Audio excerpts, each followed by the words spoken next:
धर्मेंद्र यांनी आपल्या फिल्म प्रवासात सुमारे 65 वर्षे सक्रिय राहून 300पेक्षा अधिक चित्रपटांमध्ये काम केले आहे. हा हिंदी सिनेमातील एक सर्वोच्च विक्रम आहे. सुरुवात व लोकप्रियता धर्मेंद्र यांचा पदार्पण 1960मध्ये दिल भी तेरा हम भी तेरे या चित्रपटातून झाला. सुरुवातीला ते रोमॅन्टिक हिरो म्हणून प्रसिद्ध झाले.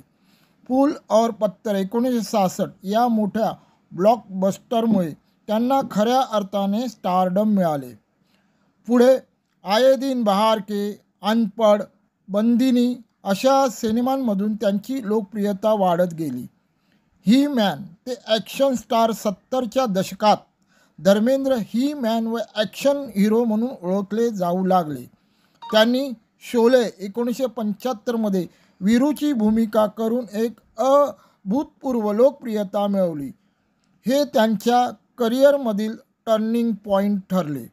महत्त्वाचा फिल्म्स सीता और गीता, चुपके चुपके, मेरा गाव तेरा देश, यादों की बारात, जुगून, ब्लॅकमेल, राजपूत, बगावत, द बर्निंग ट्रेन हे सर्व चित्रपट बॉक्स ऑफिसवर यशस्वी ठरले. धर्मेंद्र यांना भारत सरकारने 2012मध्ये पद्मभूषण पुरस्कार प्रदान केला.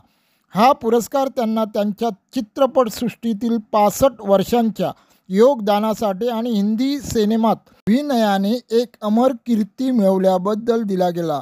धर्मेंद्रांना ही मॅन या टोपण नावाने ओळखले जाते कारण त्यांना विविध भूमिका विशेषतः शोले, धर्मवीर, सीता और गीता यासारख्या चित्रपटांमधून अभिनयाचा वेगळा रंग दाखविता आला. त्यांचा अभिनय प्रेक्षकांच्या मनात खोलवर रुजला आहे. धर्मेंद्र यांनी आपल्या करिअरमध्ये तब्बल 300पेक्षा जास्त चित्रपट केले असून त्यातील घायल चित्रपटाला राष्ट्रीय चित्रपट पुरस्कार आणि फिल्मफेअर पुरस्कार मिळाले.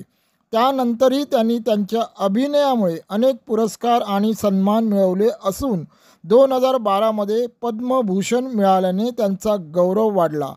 पद्मभूषण पुरस्कार मिळाल्याचे कारण म्हणजे सिनेमा माध्यमातून त्यांनी भारतीय सभ्यता, संस्कृती आणि जीवनशैली जगभर प्रसिद्ध केली आणि हिंदी चित्रपटसृष्टीमध्ये एक युग घडवले. त्यांचा अभिनय अनोखा, बहुमुखी आणि अत्यंत प्रभावी होता. धर्मेंद्र यांनी 2010 नंतरही यमला पगला दीवाना, अपने, लाईफ इन अ मेट्रो यासारख्या आधुनिक चित्रपटांमध्ये काम केले. ही मॅन म्हणून आणि विविध भूमिकातून त्यांनी भारतीय सिनेमाच्या सर्व पिढ्यांवर अमिट छाप सोडली. फिल्मी जगतातून धरमपाजीच्या जाण्याने एक मोठी पोकळी निर्माण झाली आहे. त्यांच्या निधनाने भारतीय चित्रपटसृष्टीचं अपूर्व असं नुकसान झालं आहे. दमदार अभिनय, मनमोकळं स्मित आणि एक साधा सरळ माणूस म्हणून त्यांनी करोडो चाहत्यांच्या हृदयात खास स्थान निर्माण केलं. आज ते आपल्यात नसले तरी त्यांचे चित्रपट, त्यांची शैली, त्यांचे संवाद आणि त्यांनी दिलेले मनोरंजन हे सर्व सदैव जिवंत राहील. ईश्वर त्यांच्या आत्म्यास शांती देवो. फिल्मसृष्टी आणि त्यांच्या चाहत्यांवर आलेल्या या दुःखद प्रसंगाला समोर जाण्याची शक्ती देवो.